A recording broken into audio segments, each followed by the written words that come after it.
E bora começar mais um grupo de estudos aqui no Técnicas de Invasão. Continuando, então, a nossa jornada aqui no passo de web hacking. Quem tá mexendo na minha tela aí?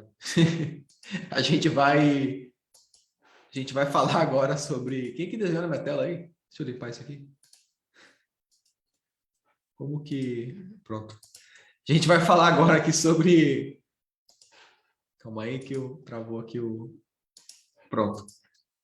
A gente vai falar agora sobre o módulo, no caso, né? A gente passou por fundamentos, passou sobre afiando o machado, como usar o burp, e hoje, primeiras falhas. Um módulo curto, que teve alguns desafios aí, né, para você vencer. Então, bora comentar um pouco sobre esse módulo, responder dúvidas de vocês, para na sexta-feira a gente conseguir avançar aqui no módulo de análise de vulnerabilidades.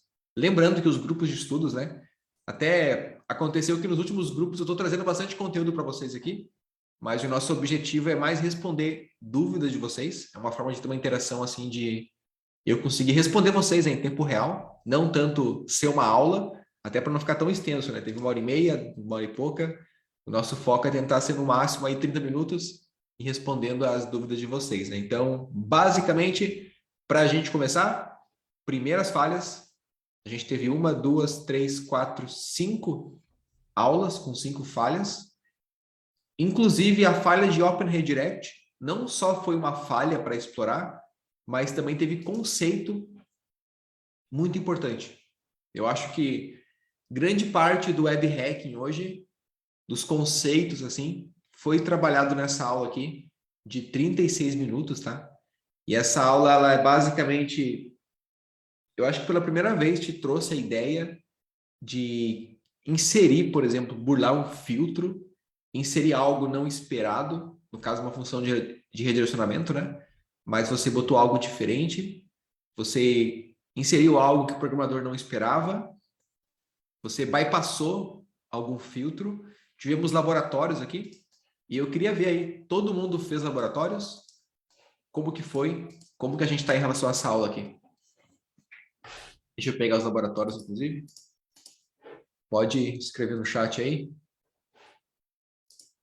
Todo mundo conseguiu vencer os laboratórios, entendeu a ideia, assim, né?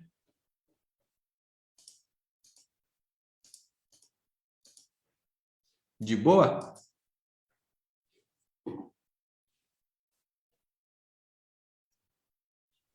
Eu achei bem de boa, só achei complicado aquele que, acho que é o 2 que você 2. mostrou. Eu não lembro qual que era.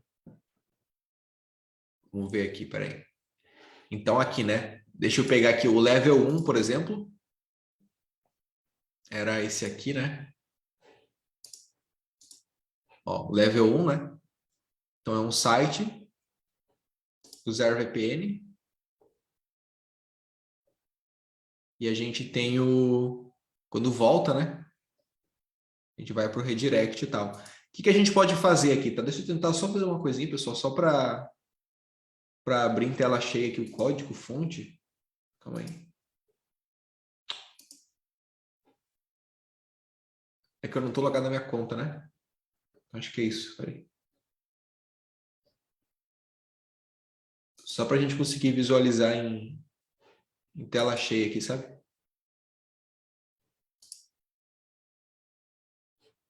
Calma aí. Deixa eu só entrar na minha conta aqui, pessoal. Só um momentinho, tá? Para a gente fazer certinho aqui. Calma aí.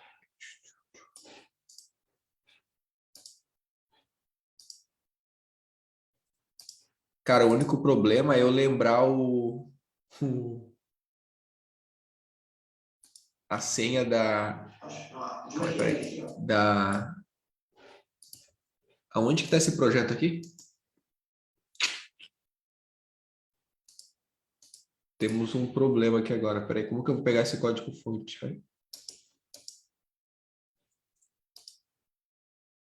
Calma aí, só um segundinho, tá? Você consegue ver bem aqui, né? Eu consigo aumentar um pouquinho a tela aqui. Dá para ver tranquilo, né? Dá pra ver de boa. Tá de boa? Tá, beleza então. Tá, fechado então. a gente fez, né, o processo aqui de análise no site. E a gente encontrou lá que tinha a aba promo, né? Correto? Que era uma aba que tinha uma promoção. Deixa eu fazer um corte na gravação depois, peraí. Para não mostrar aquela parte da... Então, voltando aqui, né? O nosso laboratório, ele tem, no caso, a página promo.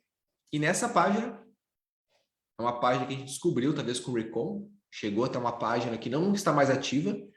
E quando a gente bota em voltar para o site, ele redireciona para o site. Então, se eu vim aqui, no caso, inspecionar esse conteúdo aqui, né? Aqui, Network, para ver a requisição que é feita. Opa.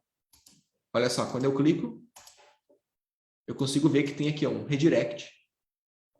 Redirect, URL igual. Então, a função está redirecionando para essa URL aqui.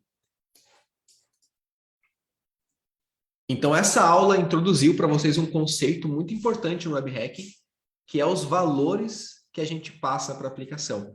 E, galera, se eu posso dar uma dica para vocês, tá?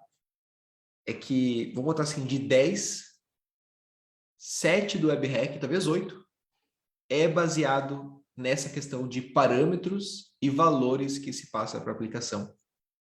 Seja por uma input, seja por uma URL, é baseado nisso. Inclusive, até na aula de Burp, no grupo de estudos, eu mostrei para vocês como filtrar no Burp somente parâmetros, né? Enquanto você navega no site e tal, como que você consegue navegar e lá no sitemap, só montar um mapa baseado em parâmetros.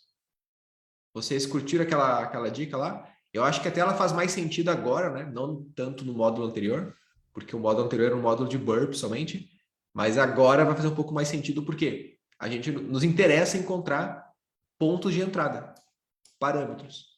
Então, aqui temos uma função do programador que tem um objetivo aqui, né? Falar para onde vai ser redirecionado. E a gente conseguia, por exemplo, vir aqui e inserir para redirecionar para um outro URL. E não somente para o barra, né? Então, com base nisso, existem aplicações web que, por segurança, filtram o que é passado. Eu não posso deixar o cara redirecionar para o HTTP, que no caso faz referência a outro site. Ou eu não posso deixar o cara redirecionar para tal coisa, para tal isso. Porém, aí entra um outro problema em aplicação web, que é a lógica, é o filtro que o programador faz. Porque se ele bloquear o HTTPS, não necessariamente eu preciso disso para redirecionar.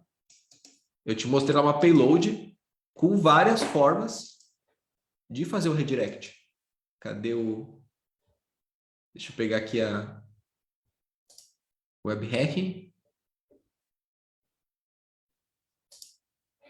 Opa. Calma aí, pessoal. Open Redirect. Open Redirect. Payloads. Outro conceito muito importante, payloads. A gente vai utilizar o tempo todo isso, tá? Mas aqui, ó. Não necessariamente eu preciso do HTTP. Olha todas as formas que eu posso montar um URL, um redirect. E se eu encodar? E se eu encodar o HTTP? Será que o programador está filtrando tudo isso? Né? Então, essas possibilidades aí que a gente literalmente tem que colidir com o nosso alvo, né? Para validar se a gente consegue quebrar a lógica do programador de alguma forma, né? Utilizando essas payloads aqui. Então, eu pergunto para vocês agora. Faz sentido, não do Open Redirect, mas esse conceito como um todo?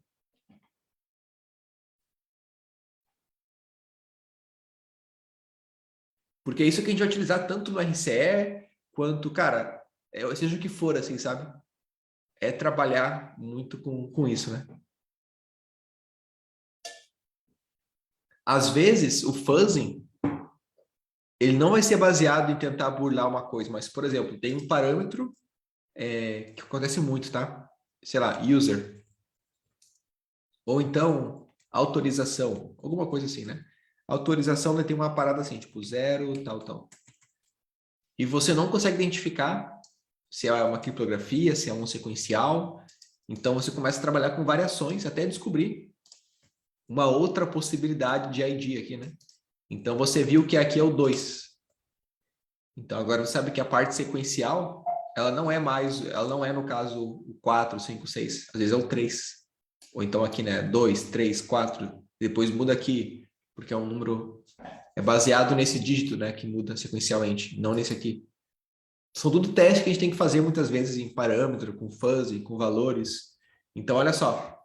O HTTP, ele virou basicamente, ó, as possibilidades que tem. Olha isso aqui. Manda para o IPv6. Por quê? Se o cara bloqueou o .com somente, digamos, tá? E se eu botar um IPv6 URL? Olha esse outro aqui. Várias outras coisas, tá? Então, beleza. É assim que é o conceito de payloads, né? E agora, qual que é o nosso objetivo aqui, né? Deixa eu pegar esse laboratório. Deixa eu executar esse laboratório aqui. Esse aqui é o laboratório nível 1, né? Que é o mais fácil aí. Se eu botasse aqui /promo. Vamos ver. Encerrado.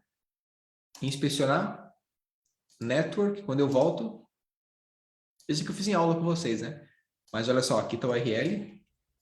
E eu poderia vir aqui e botar, por exemplo, URL igual https://google.com. No caso, ficaria assim.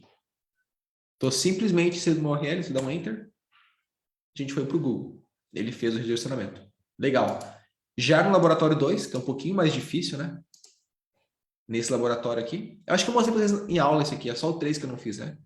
No 2 aqui a gente tem um cenário, pouca coisa, tá? Mas um pouquinho mais difícil aí. Deixa eu pegar ele aqui. Que no caso a gente não consegue usar o ponto, correto?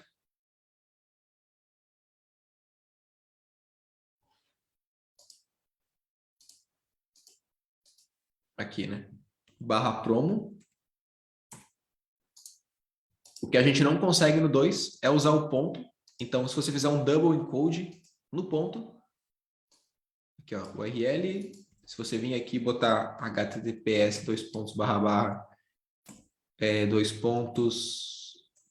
google.com, ó, não pode usar ponto, né? Então, como que eu posso burlar o ponto, né? Fazendo o processo de double encode Bruno. O que é o double encode, né? O que eu mostrei pra vocês lá no Burp, que a gente consegue encodar. Cara, por experiência, tá? Eu sei que o double encode, ele é porcentagem 252. É o ponto, no caso, porque eu testo muito, né? Então, opa, aqui. Eu posso testar agora aqui o double encode ao invés do ponto. Né? Posso vir aqui, pegar essa URL aqui. E aonde estava o ponto, eu insiro, no caso, o double encode. E podemos ver aqui. Opa. Deu um not found aqui. Ah, o URL está errado. Mas ele passou no caso, ele redirecionou no caso, só deu não encontrada só. Então, a gente consegue. Deixa eu pegar aqui o double encode. Dessa forma aqui. E para o Google, né? É que estava assim o barra, tá dando, o URL deu errado. Peraí, HTTPS. Aqui, /. Beleza. E o 3, que é o mais difícil ainda, que é a lógica do programador. É um pouco mais interessante. Ele tá bloqueando o ponto, né? Então, e agora? deixa eu ativar aqui a máquina. O que a gente faz agora? Se eu vim aqui no código-fonte da aplicação, ó, do Python, ó, tem 2 filtros, ó. Ele está bloqueando o ponto, ele está bloqueando também esse, Se começar com HTTP, ele bloqueia também. Então está um pouco mais difícil, né? Eu não tenho HTTP, não tenho ponto. O que eu faço agora? Tá muito fácil, né? Porque, pô, olha a quantidade de payload que a gente tem, né? Se eu abrir aqui o /promo e voltar para o site, a gente tem uma quantidade absurda de payloads para estar testando aqui. Poderia já utilizar o repeater do Burr para ir trabalhando, fazer um ataque colidindo a payload, fazer um fuzzing colidindo a payload também. Então, pegar uma ferramenta de fuzzing lá, e aqui nesse valor, ó, a gente na aula anterior, aqui a gente utilizou, né, tanto aqui, ó, a gente utilizou aqui na parte de recon, duas ferramentas de fuzzing, o wfuzz, o fuff. Você pode pegar essa ferramenta, que eu faria, né? Eu pegaria a ferramenta de fuzzing e faria um fuzzing especialmente aqui. Fuzz. E o valor que eu passaria, né, a lista, seria payloads de Open Redirect. Então, teria uma lista com várias payloads que eu fiz o download lá, várias possibilidades, e ele faria um fuzzing exatamente aqui. E o fuzzing que trouxesse o resultado de um redirecionamento, um resultado diferente, né, da coisa que foi bloqueada, é o fuzzing que teve sucesso. Esse fluxo é tranquilo para vocês também? Vocês conseguem conectar assim com o fuzzing, que é um parâmetro que dá para repetir com base numa sequência? Beleza? E agora, o que a gente pode fazer aqui, né? No último aqui. Eu não posso utilizar o HTTPS e nem o ponto. E agora? Eis a questão no caso, né? Já que eu não posso utilizar nem o HTTPS, nem o fuzzing, o que vocês aí fizeram para quebrar esse desafio aqui? Vamos ver. Ué, isso daí eu sofri um pouco, hein? Que eu comecei com // para redirecionar. Ah, com // direto? É, Sem o... aí sem. Cadê? Deixa eu ver aqui, que eu até marquei. Eu até anotei aqui.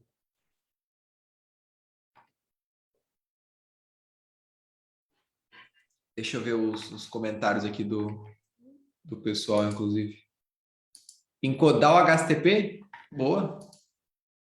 Se encodar tudo, né? Exatamente. Ó, o Eu Cauã fiz mandou assim, aqui. ó, igual aí tá no chat. Ó, o Cauã mandou pra gente aqui, ó. O que ele tá fazendo aqui? Opa, copiei errado, peraí. O que ele tá fazendo aqui, né? Ele tá pegando técnicas de invasão, //, porque, gente, na URL, tá? Isso funciona. Eu podia fazer um fuzzy aqui, com certeza ter sucesso, tá? Porque ia ter uma payload assim. Talvez no começo da payload ainda, né? Se eu até pegar aqui a payload de fuzzing, ó, várias vezes começa com //, ó. 3 barra, um monte de barra. Porque não necessariamente eu preciso acessar com HTTPS, eu posso ter //. Tem várias formas de acessar um endereço, né? De consumir uma URL ali. Então, várias formas mesmo. Até uma coisa que a gente nem esperava que existia, existe. Olha aqui, tudo encodado aqui. Se por curiosidade eu botasse isso aqui, vamos ver o que acontece. Deixa eu pegar aqui. Só por curiosidade eu viesse aqui e pode ser que dê erro, tá? Mas eu botar isso aqui, ó. Bom. O que acontece se eu inserir esse endereço aqui? Não pode, tá? Deu algum problema aqui que não... encodando dessa forma que não foi. Tá? Porque que não é um double encode, né? Um outro tipo de encode aqui. Mas tem várias outras formas aqui. Tem de double encode também e tal. E beleza, deixa eu pegar um outro aqui, sem HTTPS. Esse aqui, ó. Tem um ponto. Mas o que o nosso colega passou aqui, técnicas de invasão. Deixa eu copiar de você aqui. Peraí. Copiar. Olha só. //, técnicas de invasão. dando um outro encode diferente aqui também, o valor. Se eu pegar esse valor aqui e incidir sobre... Cadê o nosso alvo aqui? Esse aqui, né? Esse aqui. Ele foi para o técnica, só que o técnica está offline, tá, pessoal? Por isso que não está direcionando. Vou botar aqui o Google. Google.com. Ele foi para o Google, né? Bruno, esse processo de encoding, ele tem um padrão, cara, é muito louco isso, porque não tem, sabe? Tem gente que dá encode 4 vezes no valor, 5, 6, 7. Tem gente que mistura tudo, que faz de outra forma. O objetivo é bypassar, é quebrar a filtragem do programador, seja no que for, tá? Então, é um encode que depende muito, pô, tem várias formas realmente, tá? É difícil para a gente falar, ó, faça assim, porque são várias possibilidades, né? De pensar, de fazer. E o importante é sempre no processo de fuzzing ter uma boa word list e fazer um bom trabalho ali, né? Tem vários aqui sem ponto, ó. Se eu testasse, por exemplo, uma coisa assim, o que aconteceria? Não faz sentido botar um Java, mas vamos só... Se eu fizesse, por exemplo, isso aqui. Não tá... Nem deu uma resposta inválida, né? Se eu pegasse algum outro aqui que ele tivesse aqui sem o ponto, talvez, para testar. Esse aqui. O que acontece se eu botar esse valor aqui? Não tá dando um load aqui.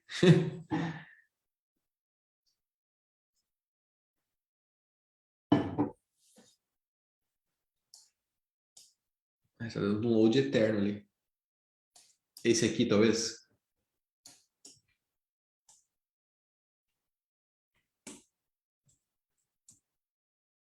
Ixi, acho que caiu a aplicação. Tem uns aí que não tá nem respondendo ali, né? Então, pessoal, basicamente é isso aí. Falha de Open Redirect tem bastante, cara, tem demais. Alguém já achou um Open Redirect aí? Tem muito. Até eu achei um Open Redirect esses dias, uma plataforma de pagamento, cara. Só que não tinha bug bounty, então eu fiquei em silêncio. Alguém já encontrou um Open Redirect ou já programou um Open Redirect? Sim. Eu achei no dia que vi essa aula, mas foi duplicado. Olha só, Michael. Sim, já achei. Cara, é uma falha que tem bastante e você pode dar sorte, hein? Dar sorte não, né? Você pode reportar e ganhar por isso, viu? Outro tipo de falha que trabalhamos nesse módulo foi a parte de Business Logic. Aqui é um tópico complicado de trabalhar com vocês, porque o Business Logic, a gente fez aqui alguns exemplos práticos, né? Só que o Business Logic, cara, ele é uma falha que... Como que eu posso explicar? É o ser humano que cria, né? Então ela pode... Ô, Bruno, Oi? foi aquela que eu te falei, que eu achei em Bang Bout, que eu reportei tudo essa falha de validação, era até a validação de número de telefone. Tu trocava o número, ele enviava a mensagem. Em vez de enviar a mensagem, tu trocava outro número e já validava o número de telefone, sendo que eles falaram que essa validação não era boa, tinha que injetar o código, como eu te falei. Entendi, Eu sim. aprendi muito a achar falhas, tá ligado? Ah, Só não aprendi a explorar legal, entendeu? tá, certo. Tá, beleza. Essa parte de business logic aqui, né, como eu falei, uma coisa que o ser humano cria, né? É a lógica ali, a parte. Então, assim, o que acontece muitas vezes é que, cara, durante um teste, eu tive um exemplo prático para vocês, que eu tava com uma falha de business logic esses dias, não tô lembrando agora qual que era, mas eu queria trazer para vocês, inclusive. Pera aí, deixa eu lembrar. Era uma plataforma, um sistema. Cara, não tô lembrando mais recente, mas teve uma recente também que eu vi dos Correios. Eu tenho acesso ao sistema dos Correios, para enviar o livro do Técnicas de Invasão. E qual que é a questão, né? É uma falha de business logic. sempre que eu envio um livro para o aluno, eu cadastro no sistema, ó, enviar livro. Ah, lembrei. Misturei as coisas. Tem um site Melhor Envio que eu uso, né, para fazer o envio. Esse site aqui, que gerencia os envios pelo correio, né? Esqueci o nome do site, esse aqui, Melhor Envio.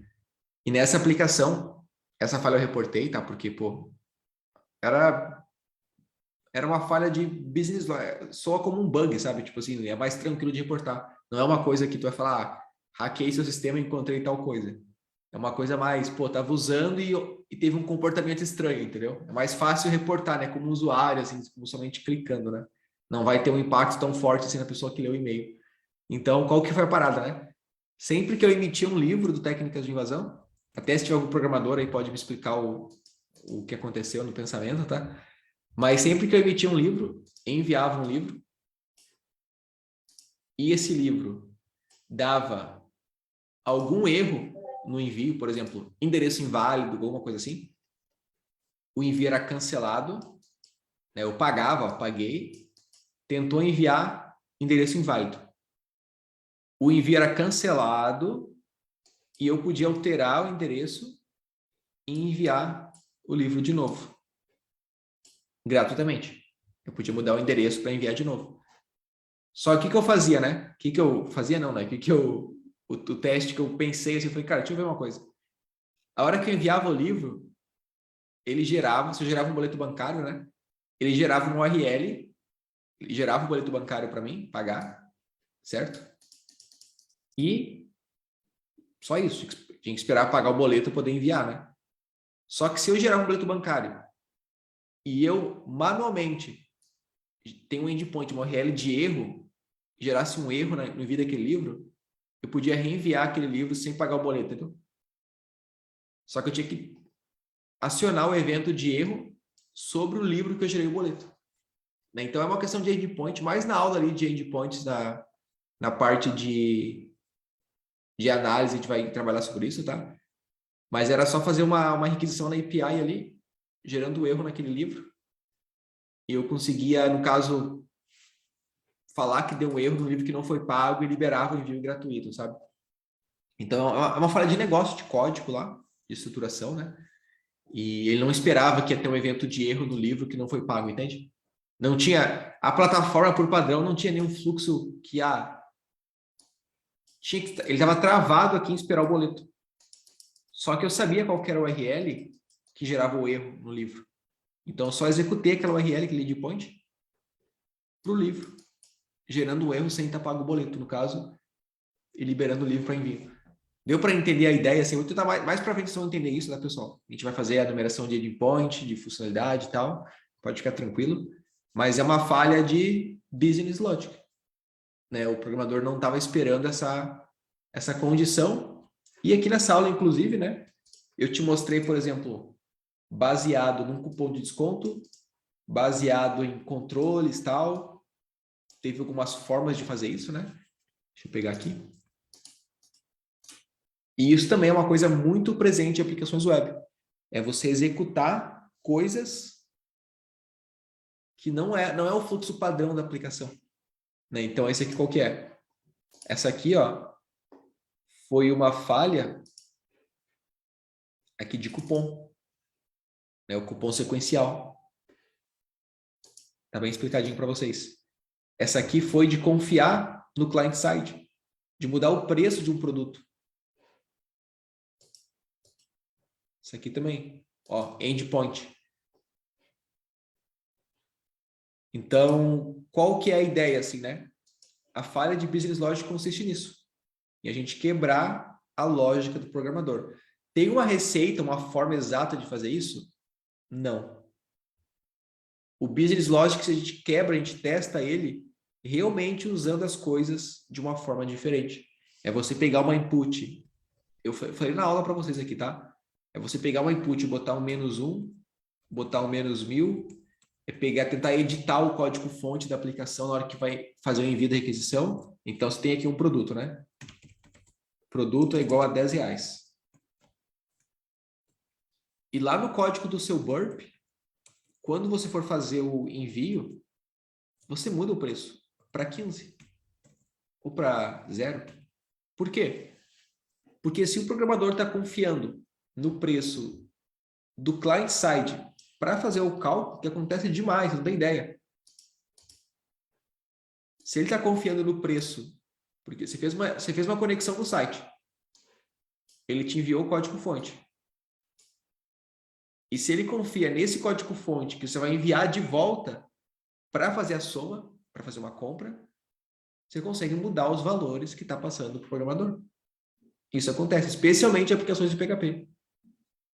Então, qual que é a ideia aqui, né? É testar. É você pegar uma input e botar um número gigante. Tentar editar o código que vai enviar de novo. Tentar fazer isso. Tentar fazer de forma não sequencial. É realmente, assim, tentar quebrar a aplicação de todas as formas possíveis, sabe? Então, é uma parada um pouco louca aí, porque se você for em reports de bug bounty lá e botar business logic, você vai ver falhas em, cara, que é aplicado em outros programas, mas é muito específico daquele sistema, né? Daquele programador. Agora, vou dar um exemplo, tá? Qual a gente utilizou nessa aula aqui uma referência? Aqui, ó, Apollo. Uma plataforma EAD, né?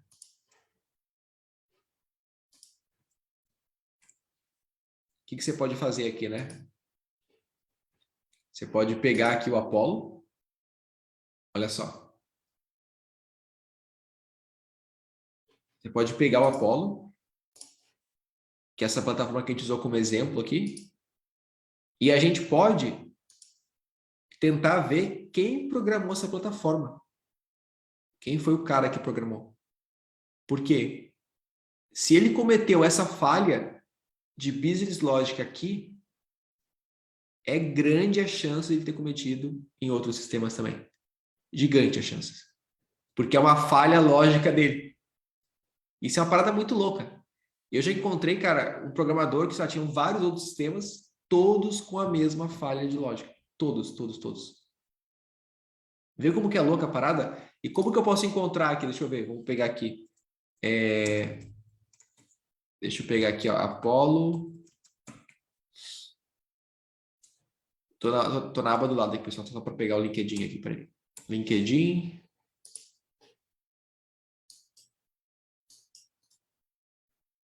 Deixa eu ver se eu consigo entrar no LinkedIn aqui.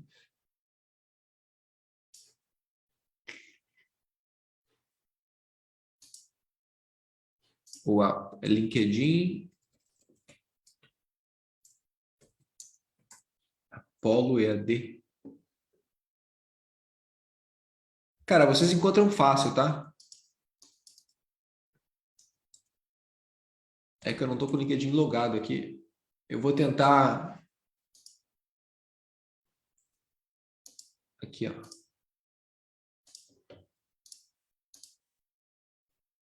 Plataforma Apollo, né? Com certeza, se vocês ir lá. Eita, eu tô todo bugado aqui, mas aqui, ó. Tem as pessoas aqui, tá vendo?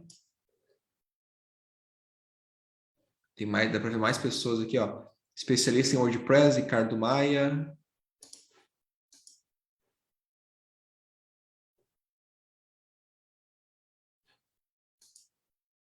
Com certeza a gente consegue encontrar, tá? Deixa eu ver. Pessoal, eu vou pegar a aba aqui do lado, tá? Que é o meu LinkedIn. Só para que eu tenha umas informações sensíveis aqui, tá? Pera aí, calma aí.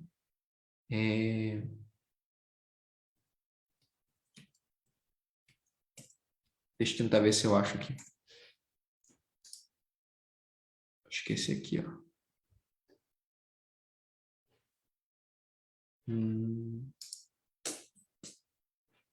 Aqui. Acho que eu achei, peraí. Deixa eu ver se é ele mesmo. Aqui. Fernando o quê? Aguirre. Programador. Aqui.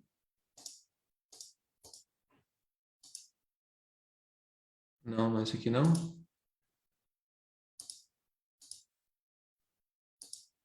Fernando Aguirre. Tá, depois eu vou, no final da aula eu mando para vocês ali, tá? Mas encontrar o programador e ver outros sistemas que ele já trabalhou, entendeu? A gente conseguiria estar encontrando ali a falha também de business logic. Aqui, ó. Tem até um usuário com o nome, aqui, ó, com o nome dele aqui. Deixa eu copiar essa imagem aqui. Deixa eu ver no Google. Imagens. Workshop de Ocint aí, ó. Será que tem alguma coisa aqui? Ó, achamos o site dele aqui, ó.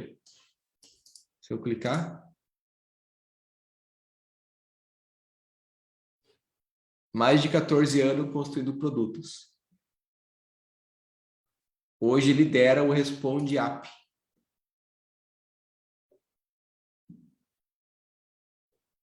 Uma ferramenta de formulários, um software também. Então, será que esse software que ele lidera hoje também tem falhas de business logic, assim como aquele outro sistema que ele fez? Entende a ideia por trás assim? Então, entrar... Por isso que a gente tenta conectar assim, também a parte das pessoas que criam, né? Porque é uma falha muito de pensamento. Se uma empresa comete uma falha de business logic numa aplicação, é grande a chance de ter nas outras também, né? Nas outras aplicações. Porque é uma falha de produção, né? De programação ali. Beleza? Então, feito isso, deu para entender, pessoal, como que tá aí?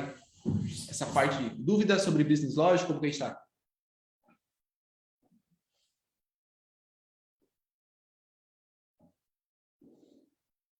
De boa? Show, deixa eu ver aqui, peraí, vamos ver.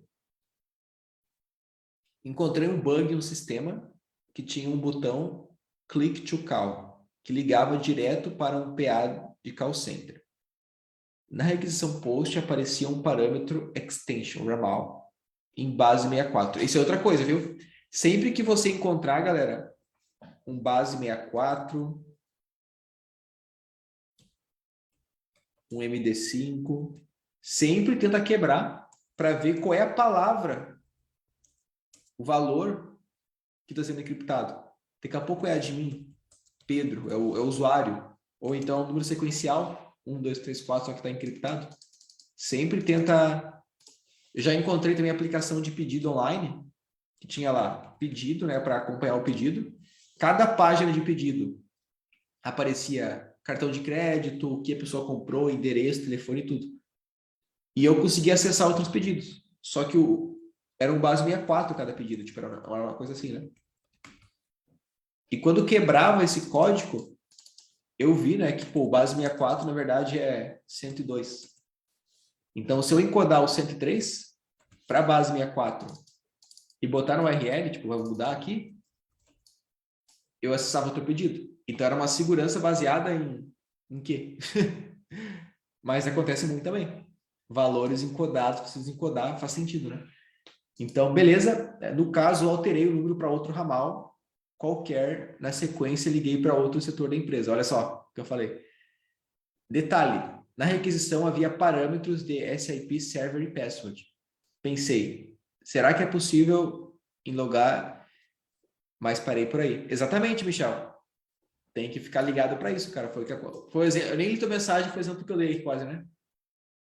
De boa. Então, é ficar presente, né, cara? Realmente. É uma vulnerabilidade aí. Outra agora, que até isso aqui pode se caracterizar como o IDOR, né? Um pouquinho aqui. Que é o IDOR, que eu passei para vocês. Gente, o IDOR é uma falha que tem demais na conta. Demais. Muito. E o IDOR é uma falha que, cara, ela não é só em URL, tá? Acho que eu já deixei bem claro na aula isso. Não é somente no ID igual tal, pedido igual tal. Ela acontece no endpoint, num parâmetro, num valor. É uma parada muito louca, né? Então, tudo que você vê uma identificação, Tudo que você vê, uma identificação, você pode tentar ter acesso a uma outra identificação, no caso, né? Então, é uma parada muito louca aí. A gente explorou um sistema, foi uma aula bem completa aí, pessoal, que realmente também está bem completo, de verdade. Dúvidas sobre a IDOR? Alguém já achou algum IDOR? Como que estamos aí?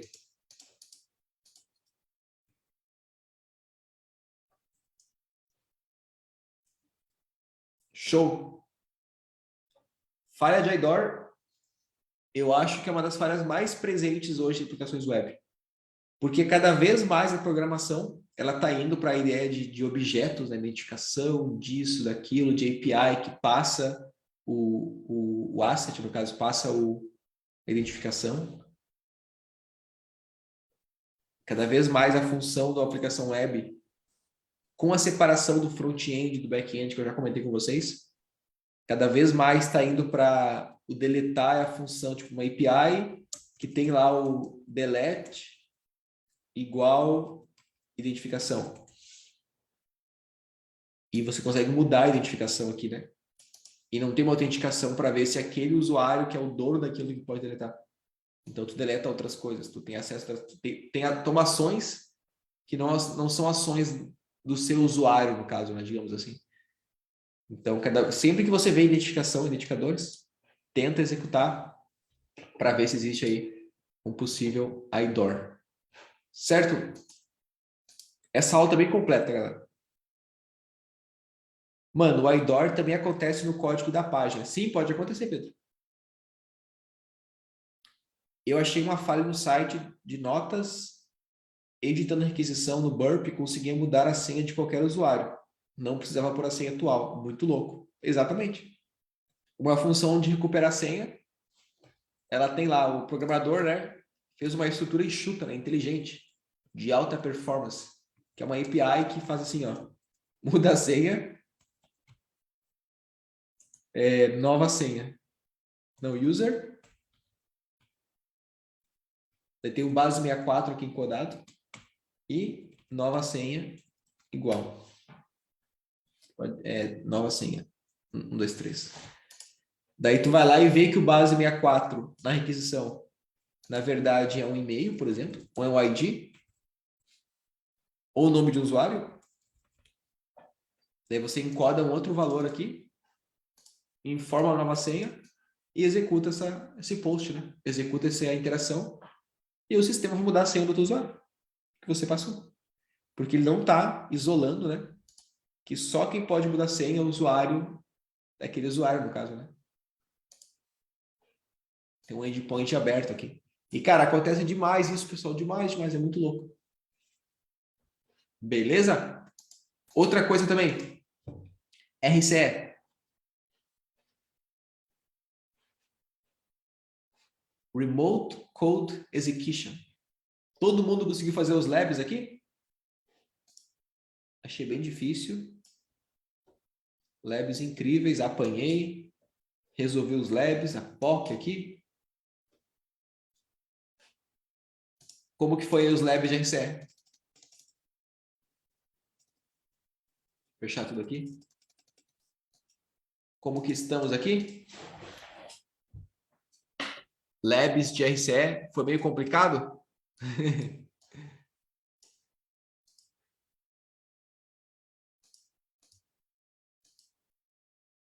Meio complicado. Que mais que conseguiu fazer ou tentou fazer aí?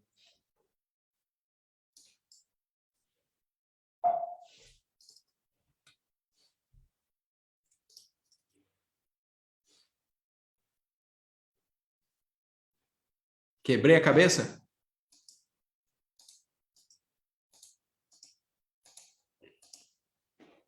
Vamos abrir aqui os nossos labs aqui. Deixa eu executar eles. Vamos ver qual que é essa parada aqui.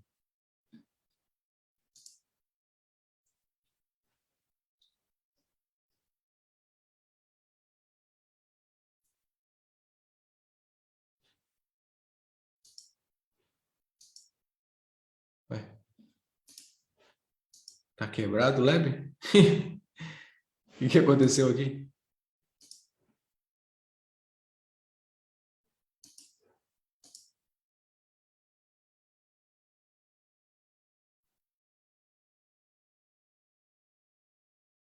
Ah, vocês executaram o comando aqui dentro, né? Acho que eu quebrei ele. Exatamente. Eu acho que vocês quebraram ele. Vocês criaram arquivo dentro dele aqui, né? Acabei de ver aqui, ó. Deixa eu ver se ele quebrou o 2 também. Peraí. Deixa eu ver esse 2 aqui.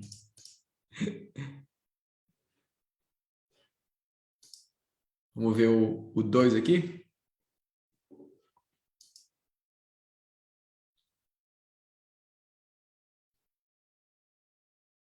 Bora ver se o 2... Aqui é o 2 aqui. Vamos lá. O 2 eu acho que tá funcionando.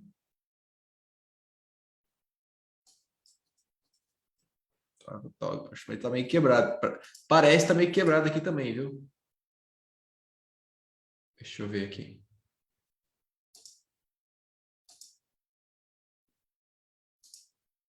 Tá, vamos lá. O 2, o que a gente pode fazer aqui, né? Eu vou pegar o access.log, red, vou dar vamos primeiro usar a aplicação, né? Red, print.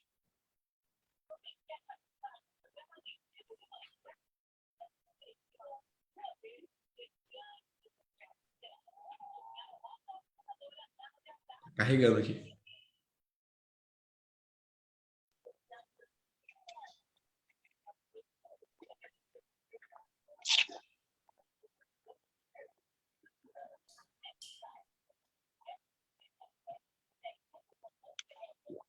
Qual que é a ideia, né? Aqui nesse lab, a gente fez na aula isso aqui, né? Ah, não, o 2 que era o desafio, certo? Ou 3? O 2, né? Deixa eu ver uma coisa. Está quebrada a aplicação. Qual que era o desafio, pessoal? O 2 ou o 3? Acho que era o 3 a gente fez juntos, né? Só para organizar aqui qual que não está feito na aula.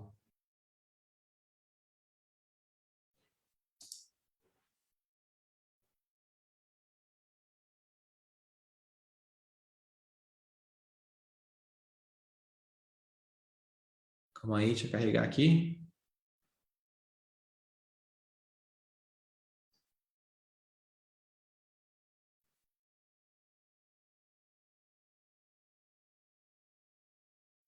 Mas qual que é a ideia, tá? No nome do log que a gente vai inserir o comando, né?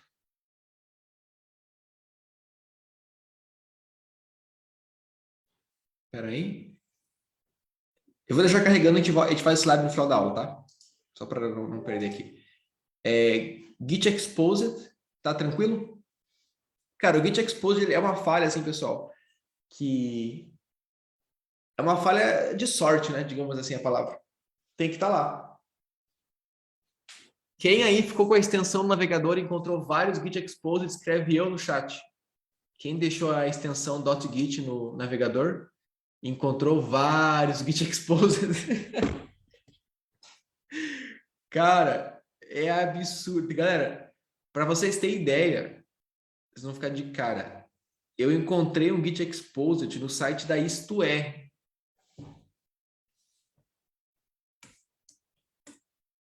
Sabe aquela revista? A Isto É? Eu estava lendo a matéria e apitou a extensão. E eu falei, cara, não pode ser. E daí eu fui lá na Isto É, fui verificar o Git Exposed, e o Git, o repositório que eu tive acesso, era o repositório de mais uns 5 jornais que estava lá hospedado, não só Isto É. Cara, jornal gigante aí, tipo, é agronegócio, é um outro jornal do cara, site gigante, gigante, gigante. E tava lá. Era o mesmo Git, né, que era todos os diretórios. E, todo o código, todos são WordPress, né? Então tinha o wp-config de todos, com a senha de banco de dados, com login, com tudo. Cara, um absurdo de um nível assim, eu falei, meu Deus do céu, cara. Que loucura. Esse site aqui, ó.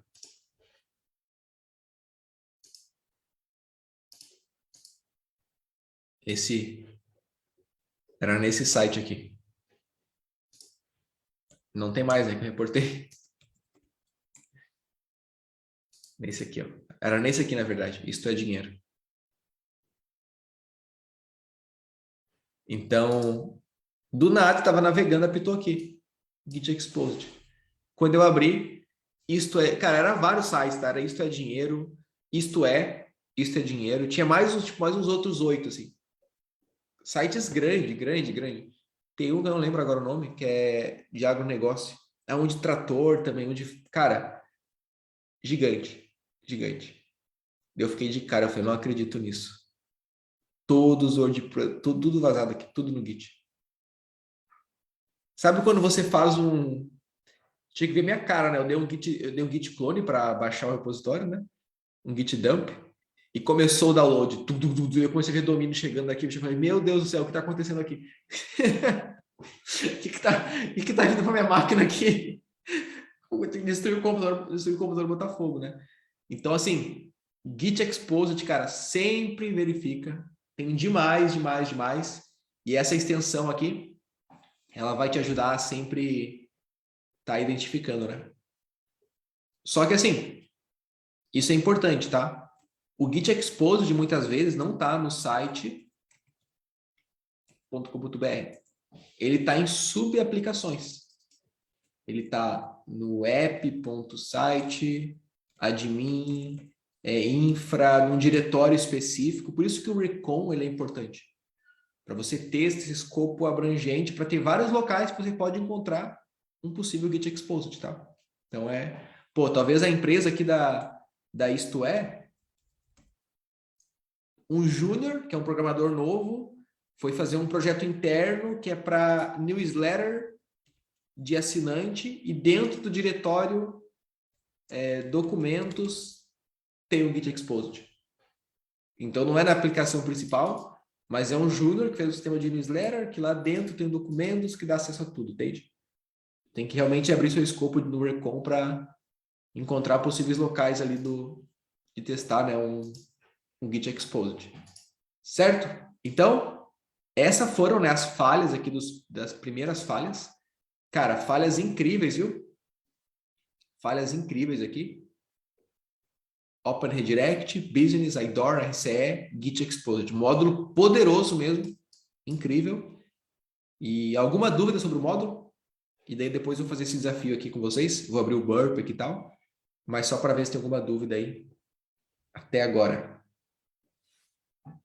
Não?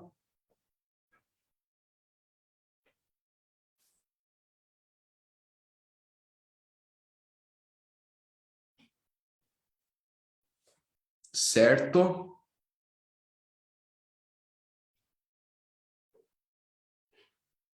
Ok. Deixa eu ver o laboratório aqui agora, pessoal, do RCE. Deixa eu pegar aqui o RCE. E eu vou tentar... o desafio laboratório 2, né? Por que não está...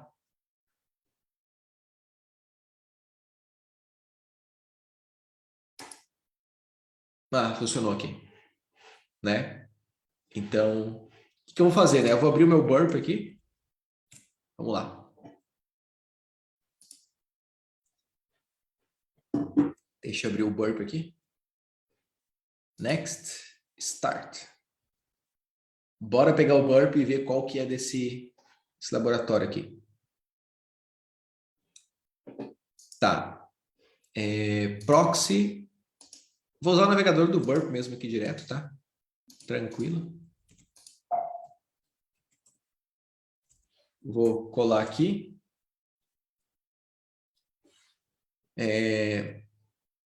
Vou ligar o Intercept e vamos fazer aqui. Primeiro eu vou utilizar essa ferramenta aqui de ver o log, tá? Ó, tem duas ferramentas, né? Para comprimir o log e para ver o log. Vou botar aqui, ó, log view, para ver o log. Em vermelho. Vou dar um enter. Olha como que é o request aqui. Alguém consegue ver algum parâmetro aqui que eu estou passando? Opa.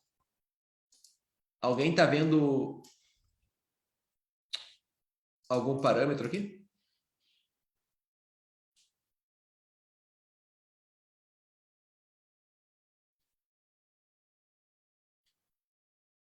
Vê? Eu estou vendo aqui, ó. Eu selecionei o vermelho, né? Para ver o log vermelho. E ele está passando aqui, ó, linhas vermelhas, certo? Se eu der um forward para encaminhar, né? Olha só. Ele está pegando o access.log e o log.txt, ó. E tá lendo esses arquivos, né, e mostrando pra gente aqui o log, certo? Até aqui tá tranquilo?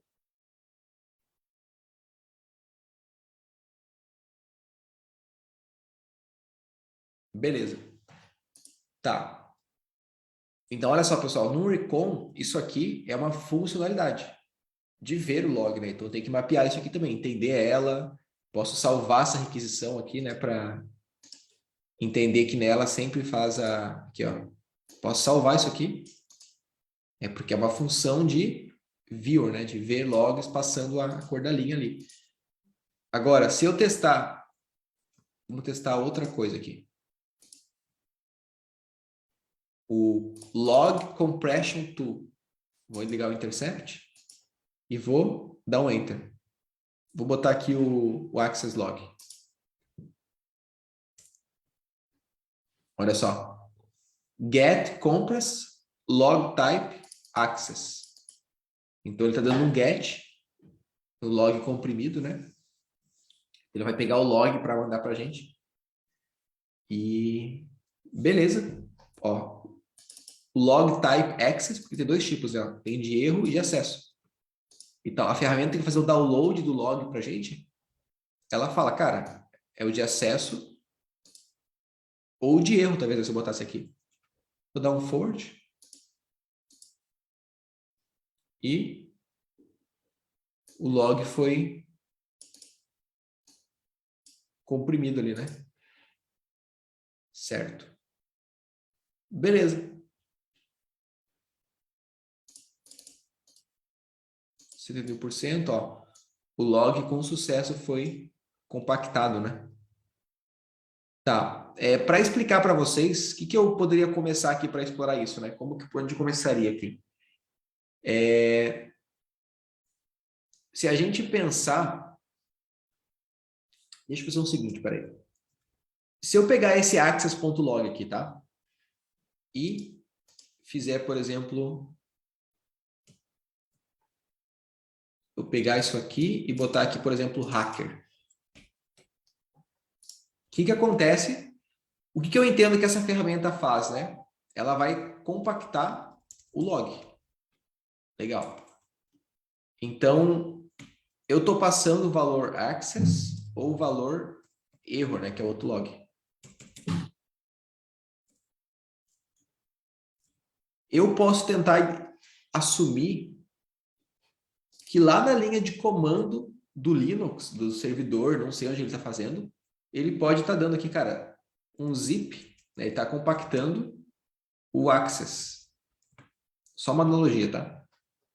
Então, esse valor que está sendo passado aqui, se o programador estiver usando esse parâmetro aqui para identificação do que eu estou fazendo na linha de comando, concorda comigo que é um problema? Porque, assim, por padrão, eu não estou vendo nada aqui, né? É uma requisição aqui do código da requisição. Você concorda comigo que se ele estiver utilizando, né, esse valor aqui para compactar o que está sendo passado, tá, é um problema, né? Legal. Então, o que eu posso fazer aqui? Vou executar como hacker para ver. Vou dar um forward. Olha só. Não encontramos o nome hacker log.txt. Então, o que ele está fazendo? Ele está dando, na linha de comando, um zip. Digamos que o parâmetro, tá? Ele é erro. Ele está pegando o valor do parâmetro que eu envio, mandando para a linha de comando, dando um zip erro, ele pega o valor, põe o txt. Isso aqui é o que ele está fazendo. Deu para entender, pessoal, o que está acontecendo? Ele está pegando o valor que a gente envia no parâmetro e simplesmente dando um zip, né, lá no servidor para compactar aquele txt, que é o nome aqui do parâmetro que recebe. Aqui, né?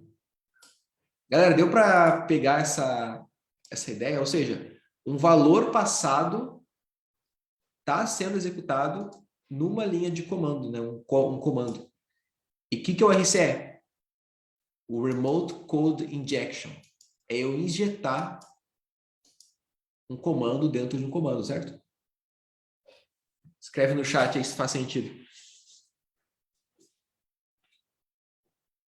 Faz? Legal. Então, já que eu sei que o hacker refletiu aqui diretamente, gente, aqui, graças ao universo, refletiu, tá? Tem uma informação, né? Mas muitas vezes o RCE não tem resposta, né? Realmente tem que testar. O que eu posso tentar fazer aqui, então? Eu mostrei para vocês na aula várias formas de bypassar os comandos, né? Lembra que eu te mostrei o aspas aqui? Para ter um ls dentro do valor, para ter isso e tal? Para ter um pipe, para depois executar outro comando e tal? Então, já que eu tenho interação, né? Já que eu consigo trabalhar no nome do arquivo, já que eu estou vendo que a minha linha de comando ela é essa aqui, ó. Aqui é a linha de comando, tá?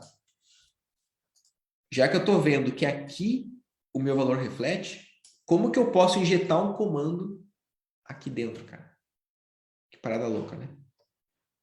Talvez se eu fizer isso aqui. O que vocês acham?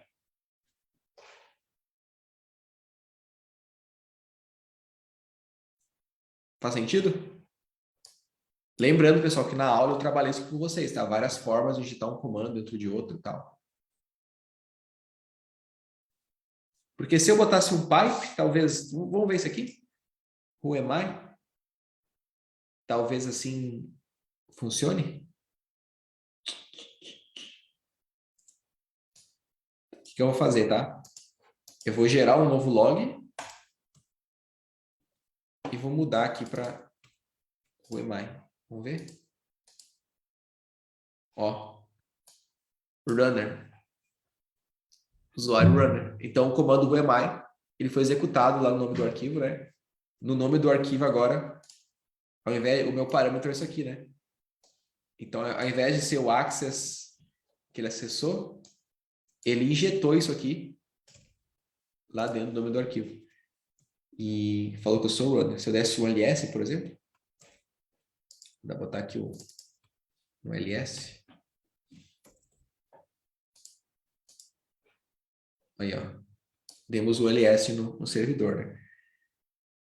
E aí, galera, deu para entender a ideia aqui?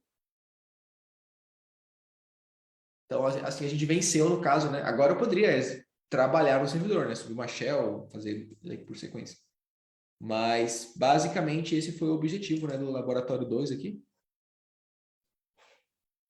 A gente conseguir executar um comando dentro da execução de outro comando.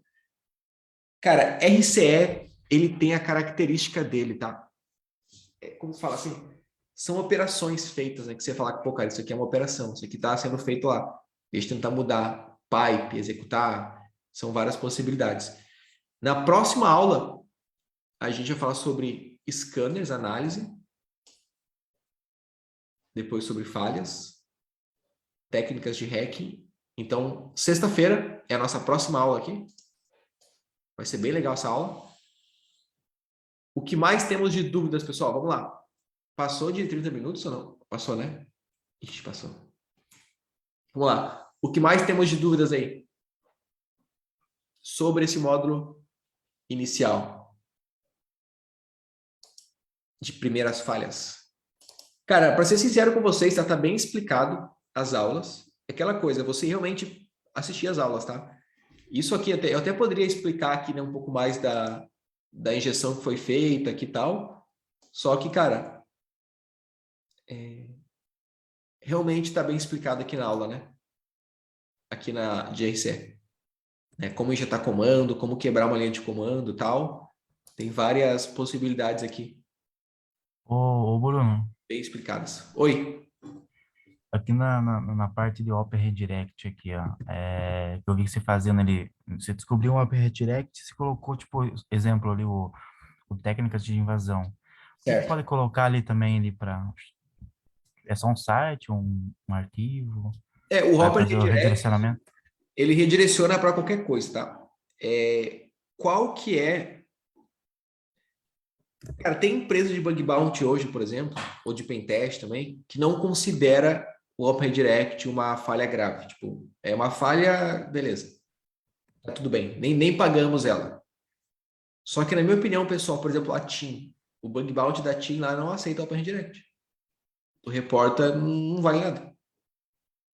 Só que qual que é o grande problema do bug bounty, né? Do Open Redirect que eu vejo. Você tem lá o site da TIM.com, login, daí depois tem aqui, essa next, URL. É o valor aqui, tá? E você bota aqui o seu... Vou botar aqui, alvo não, evil.com, né? Que é o site do mal aqui, né? E você passa isso aqui para um usuário da TIM ou para um phishing. O que está acontecendo, cara? Se você mandar um phishing, um WhatsApp, SMS, e-mail, você está usando o domínio da TIM. Ou seja, nenhum antivírus, nenhum e-mail vai falar, isso aqui é malícia. Não, é a TIM. Tu está usando a autoridade, todo o poder, respeito, domínio da TIM. Então você não tem nenhum problema aqui, né? Não tem antivírus, não tem nada. Beleza. Daí o usuário da TIM vai lá, abre esse site e faz o login. Tem um formulário de login, né?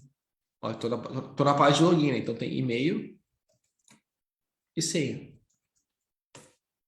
Daí ele clica. O que acontece agora? Fez o login, ele vai agora para o meu site-alvo. Direto. E meu site-alvo pode copiar a TIM, literalmente, o design, a página, e se assim, ops, você precisa atualizar a sua senha. Ela expirou o prazo. Vou dar um exemplo, tá? O cenário não cheguei a pensar nada aqui. Expirou. Daí tem um campo, sua senha atual, nova senha. Ou então até algum dado a mais. Então pensa comigo, o cara abriu o site da TIM, fez o login corretamente, foi para uma tela igual ao site da TIM, talvez o domínio é tim.net, um exemplo, tá? Ou tim2. E ops, você precisa atualizar a sua senha. Ela expirou. Sua senha atual, nova senha, confirmar. E esse botão volta para o site da TIM. Ele está logado, vai entrar normal. Vai redirecionado para o site, que é, sei lá, o barra painel. Você está entendendo o problema que é isso aqui? Ah, Cara, entendi. eu caí nisso aqui. Porque imagina, eu abri o site da TIM, é a TIM, nem cheguei a ver a URL de tão grande que era. Fiz meu login, a página, cara, mude sua senha, ou então baixe o arquivo. O cara, imagina, o cara faz um site de VPN ou de software, não sei. Ou então, não sei, aplicativo, não sei, cara. O nosso sistema atualizou, instale o nosso novo software, que é uma página de download. Então, a grande questão é que você usa a autoridade do domínio. Você está mandando, você está fazendo um phishing, literalmente, está direcionando a pessoa com autoridade do domínio da TIM. Outra coisa que criminosos fazem também, eles pegam o domínio da TIM e põe aqui pro Keylogger, não tem nada a ver com a TIM, tá? Mas eles divulgam esse domínio aqui para golpes de SMS, de spam, de phishing, de hackear pessoas, por quê? Ele está aproveitando a autoridade do domínio da TIM para mandar o cara para um site malicioso. Então, Bruno, mas aí, nesse caso aí, a pessoa ela só vai usar esse domínio da TIM e passar esse keylog se ele for dar um spam em outros locais, né? Porque as pessoas acessando o TIM normal, ele não tem como injetar o comando. Não, Só se ele pegar, fazer esse keylog e daí Sim. dar um spam, né, na página. Para a pessoa ser vítima de um Open Redirect, por que o pessoal acha que não é tão grave, né? Porque o cara tem que realmente acessar a sua URL aqui, entendeu? Tem que dar o spam no caso. Não, tem que dar o usuário, tem, mas é aquela coisa, pessoal. Cara, isso aqui que eu falei da TIM não é tanto de usuário, né? Vamos pensar uma empresa que você está testando os funcionários da empresa, né? A empresa usina tal. E você fez uma página de phishing para capturar a credencial de um funcionário. Você consegue. E a empresa tem um Open Redirect. Você consegue enviar para o funcionário da usina o Open Redirect. E ele vai passar por esse fluxo, vai fazer o login, fazer alguma coisa, vai ser redirecionado. Ou então, a usina tá uma empresa que tem um antivírus, um firewall fodástico. Só consegue abrir o e-mail apita. E você vai lá e manda para o cara isso aqui. Que ele vai clicar. Né, o antivírus vai ver que é o site da usina, um site que tem permissão para acessar. Então ele vai clicar e vai ser redirecionado. Então o Open Redirect ele depende muito da criatividade, né, do atacante, assim. Mas, para minha opinião, é uma falha absurdamente grave, tipo, muito grave. Não uma falha que vai te dar acesso ao sistema, mas ela pega uma das coisas mais importantes e confiáveis no mundo hoje, que é o domínio, o site, né, da empresa, ali, o domínio, a DNS, e você tem uma ação nela, né? Você consegue direcionar, você consegue fazer isso. Eu poderia botar aqui para o cara pegar, o cara abre a TIM e após fazer o login, vai baixar na máquina dele o técnicas de invasão, tem lá um vírus.zip. Então o cara vai pegar a TIM, fazer o login na sequência, vai automaticamente ir para cá e baixar um .zip, usando a TIM como tunelamento para isso. Olha que parada louca, né? Então, uma coisa que tem que ficar... É muito perigoso, na minha opinião, sabe? Mas no caso, teria que enviar essa URL inteira para a pessoa? Só... O Open Redirect só funciona se a pessoa acessar esse link aqui, né? Entendi. Ah, não quero escrever vírus aqui. Cara, o atacante ele encoda. Não vai estar ponto vírus, tá ligado? É difícil as pessoas que leiam toda a URL, né? Ninguém. Então, o Open Redirect ele fica um pouco mais grave nesse cenário assim, sabe? Mas, basicamente, é isso aí. Depois a gente pode ir vendo aqui.